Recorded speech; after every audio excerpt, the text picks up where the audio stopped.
n'a pas d'intention de fuir, mais il y a énormément de gens ici. C'est là tout l'intérêt. Toi, moi, n'importe qui. Personne ne frappe aussi fort que la vie.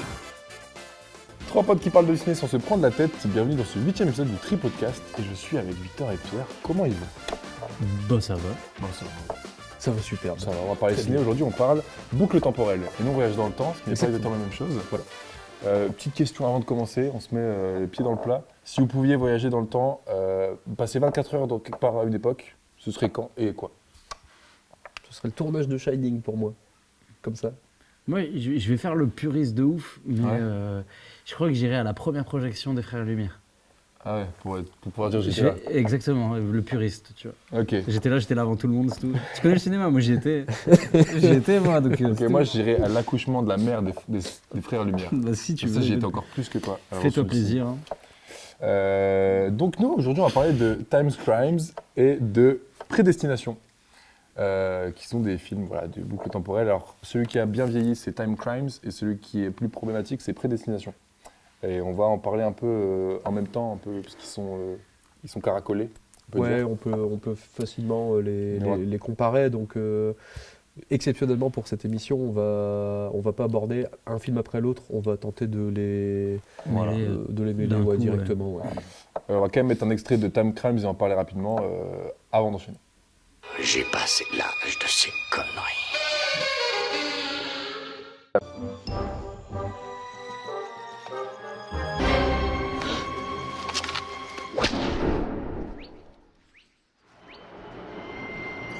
¿Qué es todo esto? ¿Puedes esconderte ahí? Los Cronos Crímenes, sorti en 2007, donc film espagnol, c'est un thriller fantastique. Un homme fait accidentellement un voyage dans le temps et se retrouve confronté à lui-même une heure auparavant. En cherchant à tout prix à réparer cette erreur et à revenir au présent, il va déclencher sans le vouloir une série de désastres irréparables.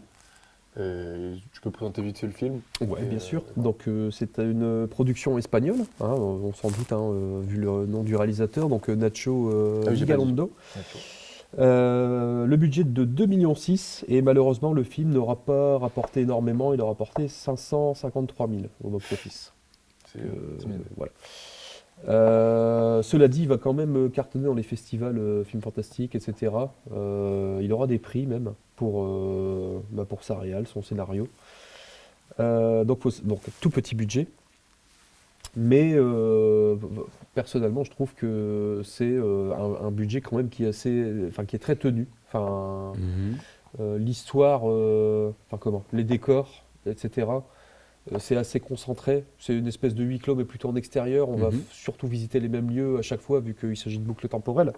Et je trouve que le réalisateur, encore une fois, ne s'écarte pas de son sujet, va directement à l'essentiel.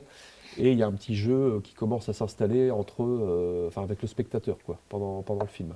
Surtout au bout de 20 minutes, une fois qu'on a compris la première boucle. Ce qui allait se passer, ouais. Et arrive la deuxième, et puis là, on saisit des éléments qu'on avait perçus les 20 minutes avant.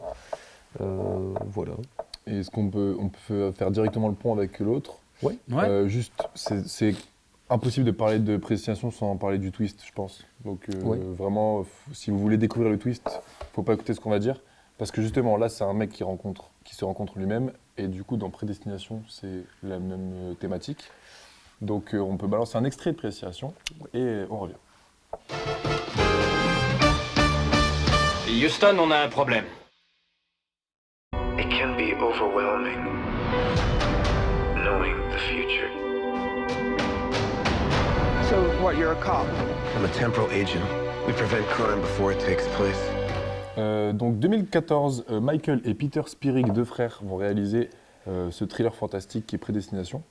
Le pitch est très rapide. Pour sa dernière mission, d'agent temporel, ce voyageur dans le temps doit capturer le seul criminel qui lui a toujours échappé. Donc là, on a un film qui est problématique de par le fond et pas tant la forme. Non, pas tant la forme. Parce que je trouve qu'il y a une belle photo, j'ai noté, et un bon casting, ça joue bien. Tout le monde Et est un bon dans rythme, son hein. rôle. Bon rythme, ouais. Et un bon rythme. Surtout la scène d'ouverture, moi j'ai bien aimé. Elle dure la moitié du film, c'est pas une scène d'ouverture, mais Ouais, voilà, dans le c'est bar. ça. Oui. Je trouve que c'est vraiment, elle est bien filmée et on est dans le dialogue. Et après, ça part un peu en cacahuète, si j'ose dire. Et c'est à partir de là que ça pose plus de problème dans la construction du scénario, où on se perd dans cette boucle temporelle, on comprend plus vraiment les tenants et aboutissants, et en fait, tous les personnages, c'est un personnage, et ouais, on a du mal à comprendre ce que ça veut dire, quoi. C'est comme ça que je l'ai compris. Je l'ai pas compris. C'est comme ça que t'as compris que t'as pas compris. Bah, en fait, non, mais à un moment, j'ai commencé à comprendre que qu'est-ce qu'allait être le twist quand il se voit brûler, parce que j'ai deviné le visage de Sarah Snook, je crois son nom. Et du coup, j'ai compris un peu à ce moment-là qu'est-ce que c'était l'entourloupe. Mais je trouve que, même la révélation du twist, elle est bizarre. C'est pas, en fait, je trouve que c'est pas parce qu'il y a un twist de ouf que c'est un bon scénario. Et là, j'ai vraiment eu cette sensation de, ok, on s'y attend pas, mais en fait, ça te chamboule pas, tu vois. Alors qu'il y a plein de twists où ça te chamboule parce que tu te dis, ok, tu vois, le Prestige, par exemple, exemple tout con. Le twist, il te fait un petit truc et tu dis, ok, je vais tout re-regarder pour tout comprendre. Pour le coup, le Prestige, j'avais repéré tous les twists au bout de 20 minutes. Quoi. Ouais, trop c'est les un, Américains. très Ah, mauvais, si, c'est un si. très mauvais exemple, Thibaut. Mais Pierre, est-ce que tu as des choses à ajouter au contexte et à la genèse du film avant qu'on rentre dans le vif Pour du sujet? Prédestination, je peux juste parler de la nouvelle de Robert A. Heinlein, donc qui est paru en 59, qui s'appelle Vous les zombies, All Your Zombies dans le titre original. Et donc, voilà, donc ces deux frères ont décidé de l'adapter. Et on a un des deux frères qui est à la musique. Le budget de 5 millions, il a rapporté au box-office 4 millions 8. Donc on a deux films qui n'ont pas remboursé leur budget, quoi. Enfin, voilà. Donc, gouffre financier, les boucles Gouffre financier, temporelles. ouais. Et en même temps, ces deux films, si on a choisi de les opposer tout de suite, C'est ça. c'est pas un hasard, c'est que la construction des films, c'est la même. C'est le même film. On est dans une première version du film à la fin du premier tiers. On va refaire le film sur le deuxième tiers. Et sur le troisième tiers, il y a des surprises qui te montrent que tu n'avais pas tout vu dans le film. Et en fait, les deux films ont cette construction-là. C'est qu'ils se font en 3 parties. Vous m'arrêtez si vous n'êtes pas d'accord. J'ai plutôt Surtout tendance... 2, je trouve, Prédestination. 2 pour Prédestination. Moi, j'ai tendance à Ah ouais le diviser en 2. Ouais. Comme Thibaut disait, il y a vraiment une première partie qui se passe dans le bar et après, la deuxième partie s'enchaîne à une manière folle jusqu'à la fin du film. Ah, c'est marrant. Parce Tandis que Time Crimes, tu as 3 boucles. t'as 3 boucles parce que de toute 25 manière, minutes, il 30 s'appelle. minutes. Il s'appelle. Voilà. Enfin, il y a 3 boucles. Je pense que ce serait plus important d'essayer de moins spoiler Time Crimes parce qu'il en vaut vraiment la peine pour moi. C'est vraiment un film qui vaut le détour. Même si, moi je me suis fait avoir, hein, mais au bout de 20 minutes de film, je me suis dit, bon allez, hop, je sais ce qui se passe tout le film, je sais ce qui va se passer à chaque minute, je sais ce qui va se passer à chaque fois. Et bon, du coup, tu regardes le film, tu te dis, bah ouais, je savais. Ouais, ça je le savais aussi. Pourtant je suis nul, hein. Moi d'habitude, je suis très naïf, je me fais avoir par tous les trucs de cinéma, tu sais. Et là, ah non, je me fais avoir. Et à un moment donné dans le film, il te dit, ah non, t'as pas tout vu, regarde. Il y a encore une partie. Et là, je me suis fait avoir. Et du coup, je trouve que la surprise, elle en valait le détour. Le film est impeccable.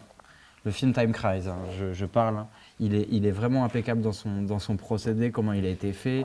C'est minutieux, c'est mathématique même. On y croit vraiment à cette boucle temporelle parce que c'est d'une simplicité pour te l'expliquer. Et du coup, tu adhères forcément, tu comprends tout de suite, tu comprends tout ce qui se passe. Au bout de 20 minutes de film, tu sais déjà tout ce qui va se passer dans le film, sauf le dernier quart d'heure, et qui en vaut la peine pour moi.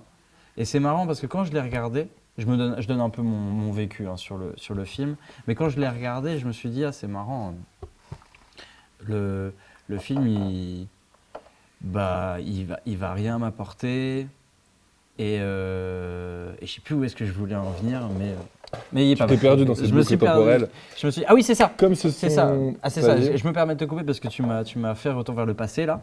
C'est que quand tu regardes un film de boucle temporelle, le temps qui passe, il est vraiment super étrange.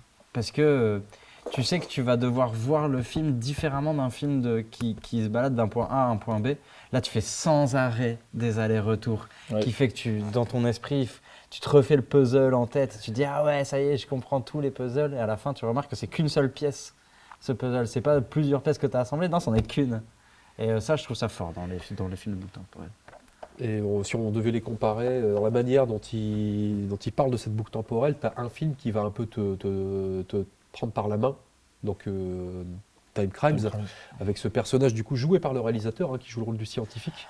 Et donc c'est lui en fait Je savais c'est lui qui explique du coup aux spectateurs et aux protagonistes les enjeux d'une boucle temporelle et de ce qui se passe.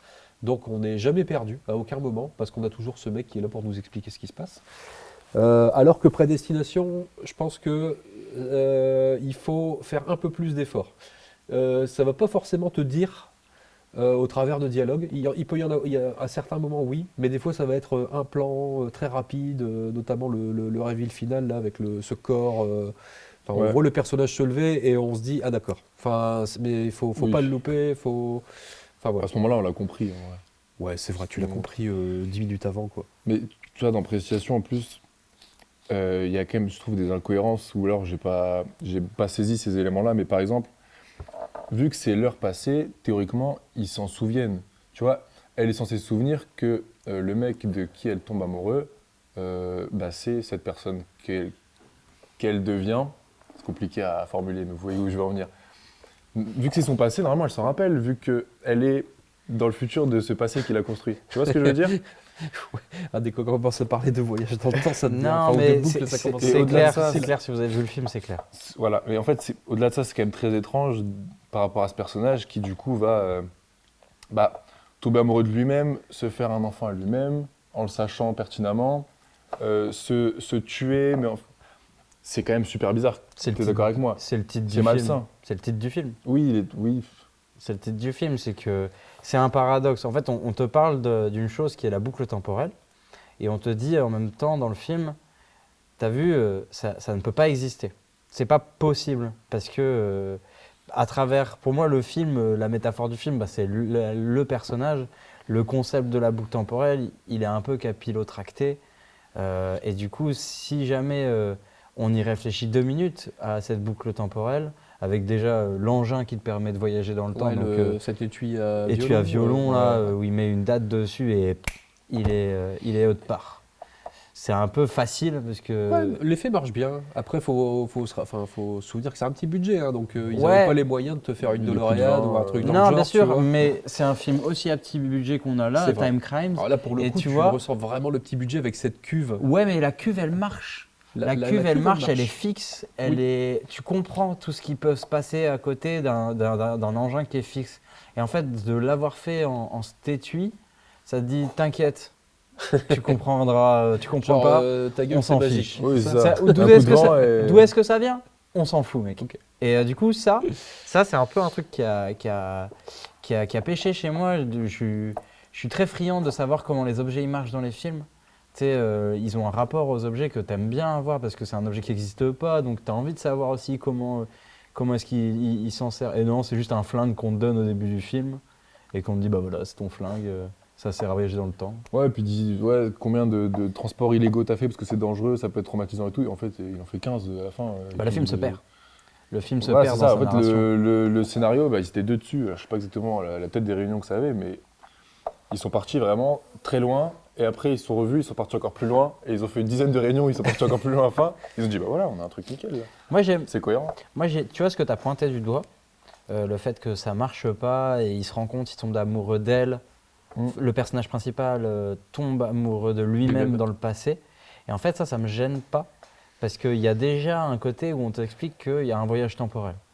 Donc, à partir de ce moment-là, moi, je me dis, ah tiens, et surtout qu'ils disent que tu peux avoir des pertes de mémoire, que tu peux devenir fou allié à force de trop voyager dans le temps, et que plus tu vas te prendre de chocs temporels, plus tu vas oublier qui t'étais.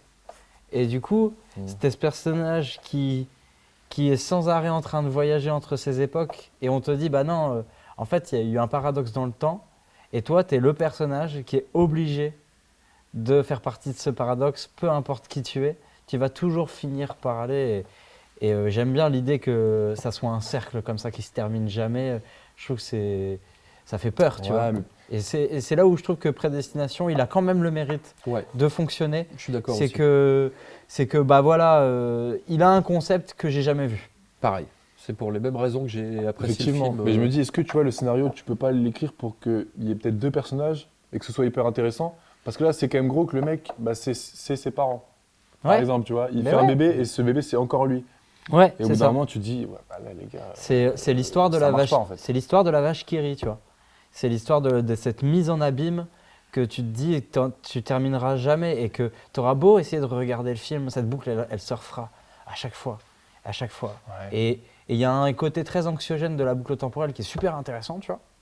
Et je trouve que dans celui-là, ça a le mérite de te dire, ok, c'est vraiment angoissant ce truc-là. Même si je suis d'accord avec toi, j'adhère pas avec toute la métamorphose du personnage, tout ça.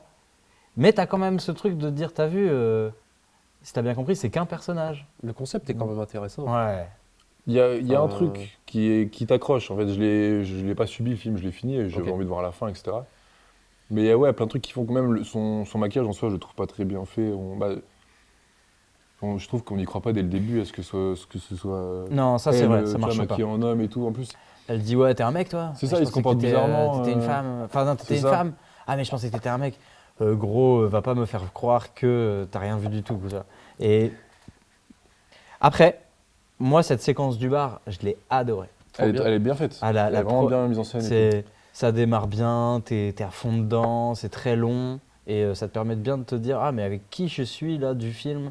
Et tu comprends pas parce que tu sais, ça prend de plus en plus de place. Ouais. Et à un moment donné, tu te dis, ah, c'est marrant, elle va raconter son histoire. Et c'est là où je trouve que le film baisse à ce moment-là. Je lui note quand même pas mal d'influence à mon deuxième visionnage, parce que je l'ai vu que 2 fois ce film. La première fois, il m'avait laissé un peu de marbre. Et je l'ai vraiment réapprécié là pour le coup au deuxième visionnage. Et très vite, je me suis dit, mais on dirait du Nolan, notamment pour la musique, mélangée un peu avec des images de... Pardon, excusez-moi. Non, non, il y a Avec pas de des images de...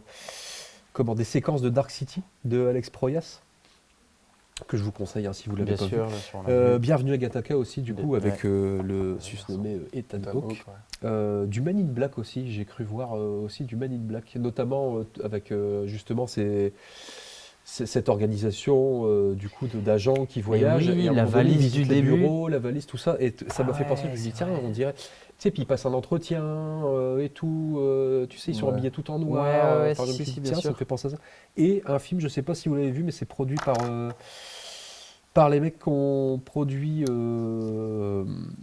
attends que je dis pas de bêtises, Godzilla, enfin Independence Day, tout ça, toute D'accord. l'équipe de Roland Emmerich, Roland quoi. Emmerich, ouais. Un film qui s'appelle Passé virtuel, voilà. Et notamment pour Je l'avais toute cette séquence du bar. Et j'ai trouvé qu'au niveau de la déco et de l'ambiance, il y avait un côté passé virtuel. Enfin, ça m'a fait tilter. Voilà. Enfin, je peux peut-être me tromper, mais Non, je pense que je vois très bien où est-ce que tu vas et je te rejoins. Moi, c'est ce qui m'a un peu fait dire, ah tiens, c'est marrant, on m'avait dit que ce serait un film pourri et le film est vachement joli. Ouais, Le il film beau. est beau, hein. Moi je trouve que le film, il en vaut la peine. Oui. Et rien que pour ça, Et- c'est pas mal. Si on peut faire le vrai lien entre les deux, qu'est-ce qui fait qu'il y en a un qui coûte moins cher, qui est plus vieux, qui factuellement marche mieux Ouais. qu'une grosse prod avec des gros acteurs? Une grosse prod, on s'entend, mais un film plus récent qu'un gros casting marche moins bien. Voire pas du tout.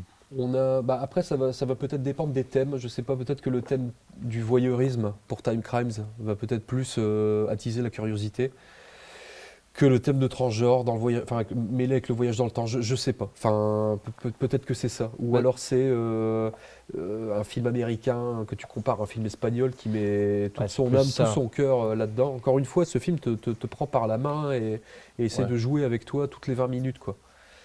Tandis que Prédestination, encore une fois, c'est surtout dans sa deuxième partie où si tu lâches à un moment donné le fil, tu vas te perdre complètement. Ouais, c'est clair. Et si tu loupes 5 minutes, tu dis mais qu'est-ce que c'est c'est ça le reveal. Enfin, j'ai pas compris. Je reviens en arrière ou tu vois. Je pense qu'ils ont voulu créer un boom en mode le nouveau film casse-tête qui te retourne Ouais. l'esprit, etc. C'est Et là où trouve je te que rejoins sur Nolan. Il y a cette idée de casser c'est des paillettes pour pas... le cerveau du spectateur. Ouais. Ouais. Mais c'est peut-être pas très bien fait, quoi.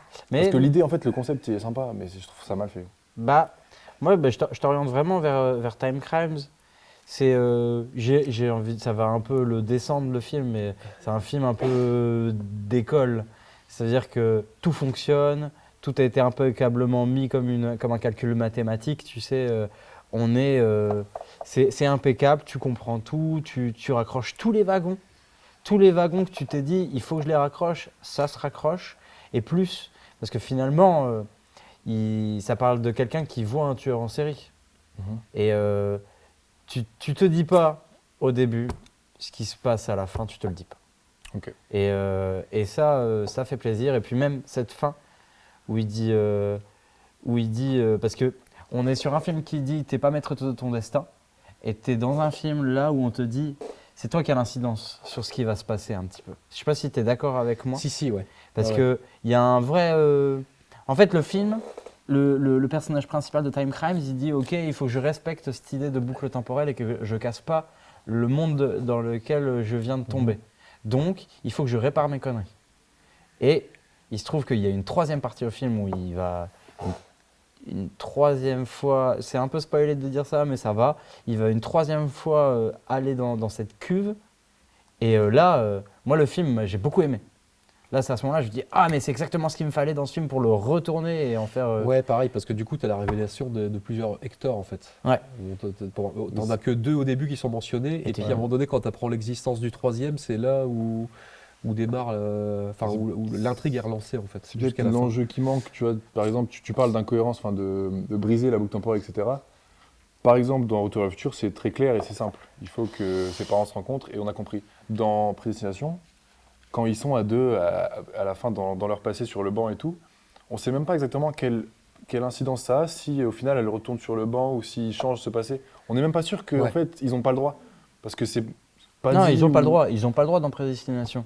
Ouais, mais on ne comprend pas vraiment pourquoi. en Ah fait. ouais. Qu'est-ce que Ah ça bah changerait, si, c'est je clair. trouve. C'est clair que tout se passe comme ça devrait se passer et que de toute manière, Ouais, mais tu du ne coup, peux pas pourquoi- changer ton destin. D'où le dialogue de fin avec son lui-même terroriste, tu vois. Ouais. Parce que celui-là est cool. On Ce parle dialogue-là de, est cool. dans Prédestination, on parle de quelqu'un qui est on va dire, un policier du voyage temporel et il doit retrouver un terroriste qui fait des attentats tous les 2 jours, j'en sais rien, et qui fait des milliers de morts. Ouais. Et ces deux personnages se rencontrent à la fin et on a le dialogue de fin. Donc, je trouve qu'il fait un peu ah vas-y non. Ça fait un peu le remake de Seven, la fin avec la boîte. Ah, tu dois voir. Non, je dois pas le buter. Si je le bute, j'ai perdu, Ouais. tu sais. Et bien là, on a ce même truc, mais sauf qu'il va pas au bout des choses, tu vois. Parce que justement, le fait qu'il casse la boucle temporelle, ce serait qu'il fasse autre chose de ce qu'il fait à la fin, tu vois. C'est pas très Ça, clair. pareil, moi je me disais que s'il tire dessus, il meurt aussi. Et en fait, non. Mais non, t'es pas dans un voyage temporel, t'es dans une boucle temporelle. Ouais. Et en fait, c'est là où est la nuance. C'est que la boucle, je trouve que c'est plus dur de faire un film de boucle temporelle. Et c'est là où Time Crimes il m'a étonné, parce que je me suis dit, oula, film espagnol de boucle temporelle, c'est un truc d'américain, ça, non. Et en fait, non, c'est un truc espagnol maintenant pour moi, la boucle temporelle. Ok. Parce ils savent très bien le faire. Ils savent très bien le faire avec des thèmes qui sont communs à tout le monde. Et pas est-ce que je suis flic, est-ce que j'en vaux vraiment la peine, est-ce que je vais retrouver le meurtrier, est-ce que je suis le héros de mon histoire. Tu vois, ça, j'ai pas trop kiffé. Ok.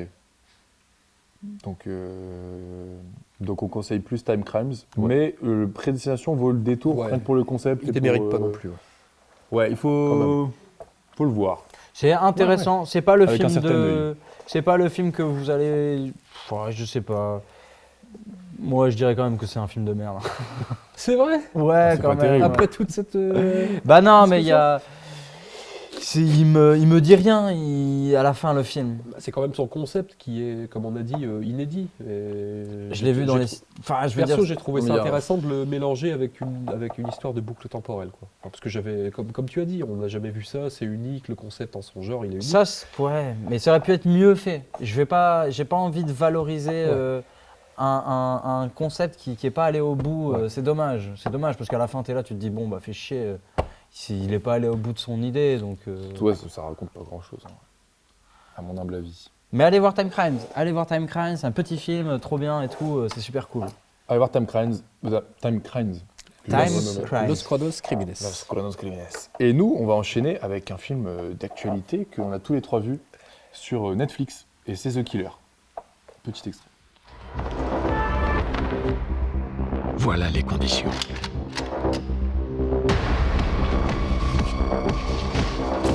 Mon approche est purement logistique. 2023, David Fincher, qui sort un film sur Netflix. C'est un thriller dont le pitch est le suivant. Après un désastre évité de justesse, un tueur se bat contre ses employeurs et lui-même dans une mission punitive à travers le monde qui n'a soi-disant rien de personnel. J'ai bien aimé le pitch, c'est le pitch d'Allociné, je l'aime bien.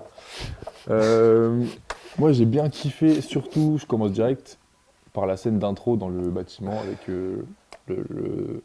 l'introduction du personnage et la voix off. J'ai adoré. Et mention spéciale parce que j'ai une capacité de concentration d'enfant de 8 ans, du coup quand je suis chez moi pour regarder des films, c'est moins bien qu'au ciné parce que je suis déconcentré et pas là. J'ai pas regardé mon téléphone, j'ai pas été chercher de l'eau, je suis pas parti pisser. Et donc c'est remarquable de la part de David Fincher de m'avoir attrapé, en toute modestie. Victor, tu veux en parler? T'en parles ou t'en parles d'abord? On va tous en Moi, parler. j'avoue que j'ai besoin de me défouler. Du C'est coup, vrai Ah bah je peux peut-être... Vas-y Pierre, c'est super bien ouais ce film. Bah du coup, j'avoue que je l'ai vu 3 fois en 3 jours. Normal. Alors, mais après, c'était peut-être pour... La deuxième fois, c'était peut-être pour le faire découvrir à des amis, et la troisième fois, pareil. pour toi. Ok. Mais à chaque visionnage, alors peut-être le troisième, quand tu commences, parce que l'histoire, elle est vraiment simpliste, mais c'est pas pour autant que tu passes un mauvais moment. Je veux dire, le film, il est quand même assez limpide. J'aime bien le personnage de Fassbender, et comme tu as dit, Thibaut, la scène d'introduction, je la trouve incroyable, quoi. Enfin, ouais. Je me suis dit, enfin, une intro où tu es captivé dès le début, avec une voix off. Et on est dans un Paris qui, pour une fois, est magnifié, tu vois.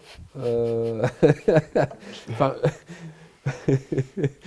Pardon. Non mais franchement, Ah oui, c'est magnifique, il n'y a personne. Tu demandes à Fincher de te poser une caméra dans Paris, il va te faire des jolis plans, quoi. Oui, tu vois. oui, je fais des jolis plans.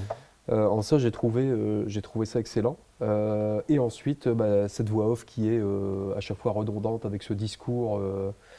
Donc, bon, pour la plupart des connaisseurs de Fincher et ceux qui connaissent le parcours de ce bonhomme, notamment son tout premier film avec Alien 3. Bien sûr. Et je pense que ça fait beaucoup écho dans cette voix off. C'est pas pour rien qu'il fait répéter son personnage.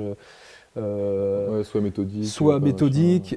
Soit payé, enfin, fais le travail juste pour lequel tu es payé, pas de L'empathie, c'est compromis, être faible, pas je sais pas d'empathie, quoi, tu ouais. vois. Et on dirait que c'est Fincher qui se répète ça sur le plateau d'Alien 3, quoi. Enfin, j'ai vraiment cette sensation-là. Et on dirait que c'est une ligne de conduite qu'il a suivie pendant toute sa carrière qui a fait qu'il est le réalisateur qu'il est aujourd'hui. Bien quoi. sûr. Donc pour moi, le film, certes, ne va pas briller par son scénario. Je ne trouve pas que le scénario soit incroyable. Donc il faut savoir que c'est tiré d'une BD française. Je ne savais pas. Ouais. Ok. Et alors en plusieurs tomes, hein, je sais plus, je crois qu'il y en a 12 ou 13. Qui s'appelle The Killer aussi ? Le Tueur. Le Tueur, ok. Le Tueur, ouais. Et c'est, enfin, je trouve ça quand même cool que Fincher ait adapté ça. Enfin, je me dis, un petit tournant dans sa carrière. À la BO, on a Trent Reznor et Atticus Ross. Donc, c'est deux collaborateurs avec qui il a travaillé à partir de The Social Network. Mm-hmm. Et donc, cool. Trent Reznor, grand nom du métal industriel, qui a été connu pour un groupe qui s'appelle Nine Inch Nails à la fin des années 80. Si vous aimez le métal industriel, sachez que c'est le précurseur, quoi. Donc ça, voilà, il faut écouter ça de toute urgence. Ok. J'écoute que du métal artisanal. Artisanal. Juste Super. avant que tu le descendes, j'aime bien ce que ça dit moi sur le côté ultra méthodique et contrôle de sa vie. En fait, est-ce qu'on peut vraiment contrôler tout ce qu'on fait à ce point-là? Et aujourd'hui, par rapport, il fait des parallèles non, mais il cite des marques actuelles, des technologies ici. Et ça, au début, je trouvais ça bizarre. Je me disais, c'est Netflix, du coup, il cite des Airbnb, des je sais plus quoi, Starbucks et tout. Du McDo, du Amazon. Ouais, je sais plus. Il les fait tous, hein. Mais mais en fait, j'aime bien ce que ça dit sur l'over-control, qui en fait ne rime à rien, parce qu'il y a des moments où on se rend compte qu'il ne peut pas tout contrôler, même si il y paraît. N'est-ce pas, Victor? Ouais. Alors, moi, pour vous dire, le film, je l'ai vu avec... je l'ai vu en famille, et c'était du genre à commenter tout ce qui se passe dans le film à chaque seconde. Okay. C'est pas quelque chose que j'aime particulièrement, mais j'avoue que il y a des films comme ça où on regarde avec des gens et ça commente. Ça me dérange pas, puisque un film, ça se regarde pas qu'une seule fois. Et donc, je considère que tu peux avoir un premier visionnage qui est comme ça, un deuxième visionnage qui est autrement, et tout ça, il n'y a pas de souci. Moi, le film, on a beaucoup rigolé. On a beaucoup rigolé quand on a vu le film. Parce que moi, je vous le dis tout de suite, mais le film, pour moi, est une parodie. On dirait un film qui a été créé par une IA. Et c'est pas un hasard si, pour moi, le film sort sur Netflix. C'est David Fincher qui fait un film sur Netflix qui parle des films qu'on sort aujourd'hui sur Netflix. Oui. Et c'est ça, oui. pour moi, le film. Le film, s'il te montre Amazon, McDo, tout ça, Ouais. c'est parce que Netflix est dans le bateau, tu vois.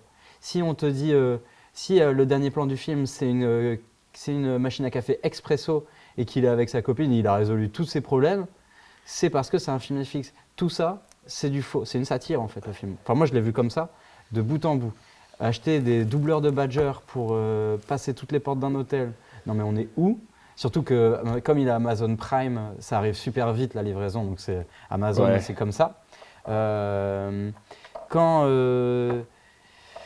Quand on t'explique que l'assassin ne peut pas rater un tir, qu'il est trop concentré, qu'il passe des journées à s'entraîner et qu'en fait, finalement, son premier tir du film, il le rate, bah, ça fait un peu gag quand même parce que tu te dis, ok, toute cette voix off pendant 20 minutes pour te dire qu'il ne peut pas rater une cible et qu'en fait, il la rate.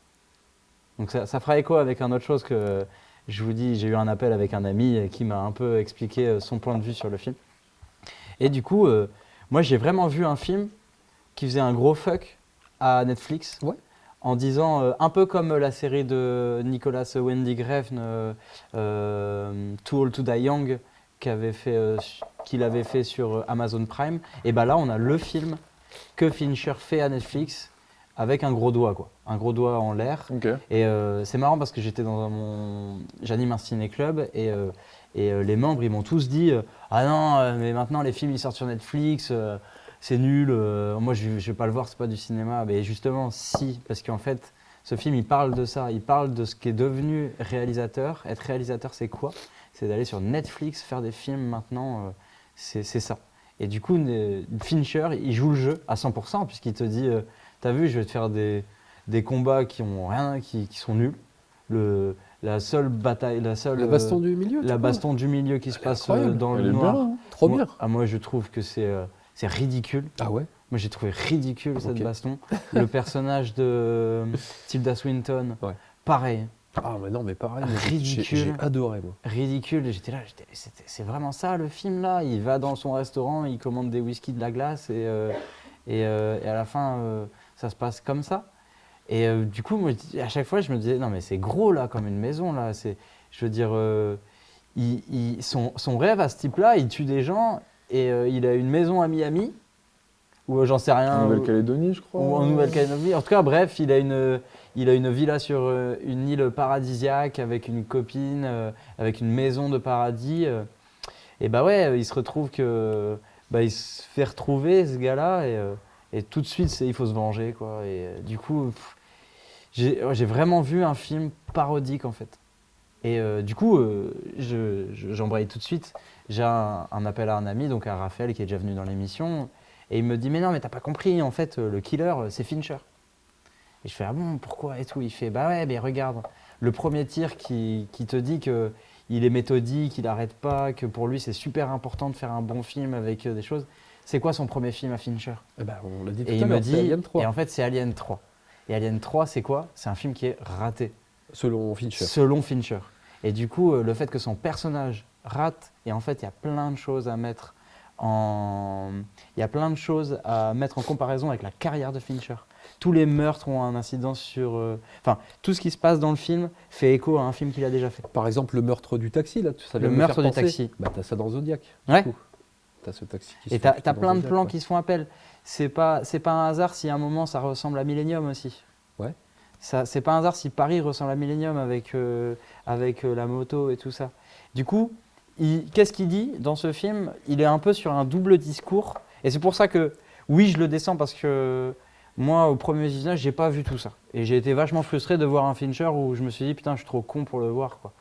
Mais c'est comme ça, il y a des films comme ça où tu as besoin de les voir plusieurs fois, tu as besoin d'avoir pris de l'âge ou de maturité ou juste de prendre beaucoup plus de recul pour comprendre le film. Et moi, c'est pour ça qu'aujourd'hui, au premier visionnage, je vous dis que j'ai pas trop aimé. Parce que J'ai trouvé ça, un peu facile, vulgaire et pas très bon. Et en fait, quand tu commences à comprendre que c'est un film qui parle de la lutte des classes, là tu essaies de revisionner le film et du coup je vais essayer de le revoir, je pense. Je sais pas si c'est bien ou mal, mais dans tous les cas, j'étais carrément concentré dedans et je suppose que c'est pas un hasard, ça veut dire que c'est bien fait, tu vois. Ah oui, parce que que tous c'est les un plans bon faiseur. fonctionnent, que le montage est hyper efficace. Et du coup, j'ai aussi envie de le revoir pour peut-être plus comprendre des choses.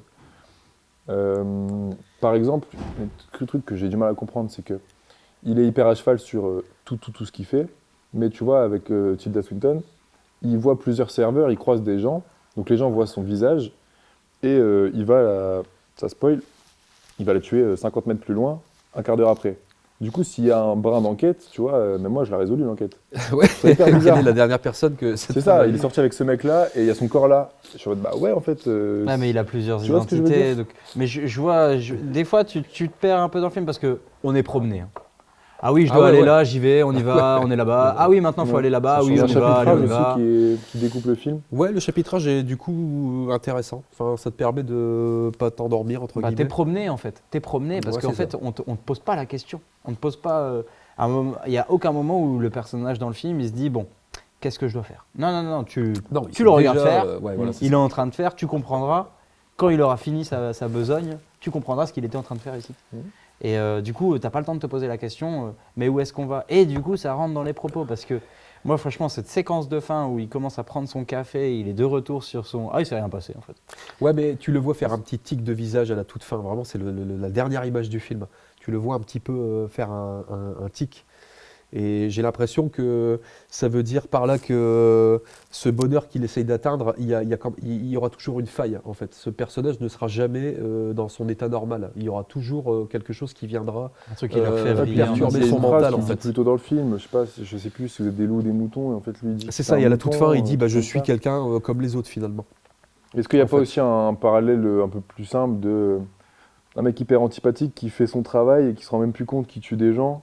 En fait, tu vois, de la société, genre on va au travail et du coup on se rend pas compte qu'on travaille, qu'on profite pas de notre vie. Et en fait, il est complètement déconnecté de ça, juste il tue des gens et en fait il ressent de l'empathie parce qu'il a des sentiments avec sa copine, donc c'est pas un mec qui est sociopathe, tu vois. Juste, il tue des gens parce qu'il faut les tuer. C'est un professionnel. Bah, il parle de Fincher, il parle de lui-même. Il parle de lui-même, il s'en veut de ne pas respecter les règles que lui-même il s'impose. Et il te le dit dans le film, puisqu'il s'impose des règles, ce personnage. Et comme il fait vraiment écho à Fincher, parce qu'il parle de sa méthode, il parle du fait qu'il faut que ce soit impeccable et tout ça, Fincher c'est ça. Et du coup, il se dit à lui-même, bah, je respecte pas ce que je dis, mais j'essaye de le faire au mieux, au maximum, et ça marche pas toujours, et des fois ça marche mieux. Et voilà. Je pense qu'il faut le revoir. Je pense que c'est une erreur que les gens ont dit « je veux pas le voir parce qu'il est sur Netflix ». C'est justement parce qu'il est sur Netflix que je pense qu'il est très intéressant. C'est justement parce que tu peux le regarder sur son téléphone portable que c'est super intéressant comme film. Et c'est pour ça, on en discutait tout à l'heure en off, mais c'est un film à regarder sur un téléphone et se poser cette question. C'est ce que des gens disent sur Internet, que le film il a été quelque part conçu pour... Oui, parce que tous les réalisateurs le savent maintenant que les films, une grande partie des films se consomment sur les téléphones, quoi. Donc du coup, tu dois revoir ta réalisation par rapport comment tu utilises le médium. Comment tu utilises le médium, exactement, c'est ça. Ouais. Parce que oui, tu n'es plus dans une grande salle où tes valeurs de plan, il faut que tu les changes. Tu es sur un téléphone, tu es sur une petite surface. Les réalisateurs commencent déjà à faire cette transition et on vient de sortir d'une crise des réalisateurs pour qu'ils aient plus de droits et la main sur les scénarios et pas que les IA les remplacent. Ce film parle de ça. Enfin, je vois à peu près peut-être des lumières un peu partout dans ce film, mais il y a des questions à se poser, parce que si on le regarde au premier degré, le film est ultra bateau quand même. Ouais. Oui. Et c'est pour ça, il faut aller creuser. C'est super intéressant parce qu'on a chacun des interprétations différentes, il y a 12 couches. Donc, et c'est pour ça que vous écoutez le Ça vaut le coup d'œil. Et c'est super intéressant d'en parler, j'ai envie d'en parler pendant 3 heures de ce film, mais on peut pas. Bah non, regardez-le. C'est une spéciale. Regardez-le. Ouais, donc voilà, pour terminer sur The Killer, c'est un film qui est intéressant à regarder peut-être plusieurs fois, effectivement. Ouais. Ou au moins de second degré, premier degré, d'alterner. Ouais, c'est ça. Je dirais que c'est ça. Avec quelques petites touches d'humour par-ci par-là. Oui. Notamment dans l'ascenseur. Je sais pas si vous vous rappelez ce. Oui, si, ça sent le cadavre ici. Ah oui, vous avez besoin d'aide pour cacher ce cadavre. C'est ça. Et il y a vraiment. Et pendant un la cadavre. scène de bagarre, il ouvre un tiroir, tu t'imagines qu'il va sortir un couteau, et puis en fait il sort une râpe Oui, à une fromage. spatule, ouais. J'ai trouvé ça. Ah oui, c'est vrai qu'il râpe le fromage. Il râpe la tête. Ouais. Et tu voulais nous parler d'un dernier film d'actu, avant de se quitter, qui est actuellement en salle. Un film Ouais. français d'animation, si je ne me trompe pas. Alors je vous en parle, j'espère que c'est encore au cinéma, mais j'en doute quand cet épisode En janvier, là. sortira. Donc je pense pas. Mais par contre, si vous êtes là et que vous écoutez en janvier cet épisode, ça veut dire que dans 5 mois sort en DVD Mars Express. Mars Express, c'est quoi? C'est le premier long métrage de Jérémy Perrin. Jérémy Perrin, c'est quoi? C'est un animateur, réalisateur, graphiste, scénariste, découpeur technique. Je ne sais même pas si on dit comme ça, mais bon, je vais le dire comme ça. Qui est incroyable au niveau de sa réalisation. Il est trop fort. Il vient du monde de la BD. Il a beaucoup travaillé avec Balak, Yves sans la ville et Bastien Vives, notamment sur Last Man, la série Last Man. C'est lui qui est l'animateur et le réalisateur de la série, donc en coopération avec les créateurs de la BD. Et il est super fort. C'est quelqu'un qui met vraiment en valeur le fait que l'animation, ça peut être quelque chose de très mature et de très adulte. Notamment dans les thèmes qu'ils vont aborder, notamment dans l'animation. Il y a, si je devais résumer un peu ce que Jérémy Perrin il aime faire, c'est des scènes où tu as des pistolets laser, des courses-poursuites et des dialogues bien percutants comme il faut. Et là, on est sur un film, du coup, Mars Express. Ça se passe dans un monde imaginé où la technologie aurait bien évolué. Il y a des robots qui sont là, qui vivent en coopération avec les humains. Et il y a plein d'idées. Il y a plein d'idées de ce que ça pourrait être la robotique. Et elle fait très vrai, en fait. Malgré le fait qu'on soit dans un cinéma d'animation, on est comme si on regardait Blade Runner. Et ça, c'est super fort. C'est le premier long métrage. C'est une masterclass complète du début à la fin. C'est évidemment un des films qui sera dans mon top 10 de l'année, c'est sûr. On a le rôle principal qui est joué par Léa Drucker. On a un petit rôle qui est joué par... un petit rôle. On a un rôle qui est joué par Mathieu Amalric aussi. C'est frais. C'est frais d'avoir une animation comme ça. C'est un film que vous avez jamais c'est vu. doublé parce que c'est pas de la mocap, c'est de l'animation. Non, c'est pas de la mocap, c'est de voix, l'animation. Il y a un peu de la 3D, de la 2D, c'est un peu pour jouer sur le côté robotique et le côté organique. Parce que les organiques seront en 2D, les robots seront plus faits en 3D. Et on est sur Mars et il se passe plein de choses. J'ai pas envie de vous décrire trop ce qu'il fait, trop ce qui se passe dans le film. Il dure qu'1h30. Ce serait dommage que je vous spoil puisqu'il y a l'idée de Jérémy Perrin et dans son cinéma et dans les séries qu'il fait, c'est que toutes les 5 minutes, le scénario est chamboulé. Et du coup, tu es sans arrêt en train de courir à travers des infos, des personnages. Et c'est super. Franchement, moi, c'est le genre de film c'est un film que j'attendais beaucoup cette année. Et je ne suis pas du tout déçu de ce film. Et j'espère qu'il recevra tous les spectateurs qu'il doit avoir en cinéma. Et si ça se dit comme ça. Remarque très bateau que je place, l'animation c'est pas pour les enfants et vraiment il faut aller voir des films d'animation parce qu'il y en a vraiment plein, des très très bons. Et il y a beaucoup de gens malheureusement qui s'imitent à ça. C'est dommage. Je sais pas si vous en connaissez, moi j'en connais. Donc, ça m'énerve. Des bons films d'animation? Non, des gens qui disent que c'est pour les enfants. Tu t'en connais des gens qui disent ça? Ouais. Bah c'est eux les enfants. Voilà, boum les mecs. Qu'est-ce qu'ils répondent à ça? Et ben nous on va se laisser là pour cette petite émission. C'était très agréable, j'espère que vous allez regarder Time Crimes et Mars Express et The Killer. Et peut-être je ne saurais même pas le dire tellement ça veut rien dire ce film. Prédestination. Voilà, nous on va se laisser là et on attend vos retours comme d'hab et à la prochaine. À la prochaine. Salut. C'était pas mauvais, c'était très mauvais. Voilà, exactement.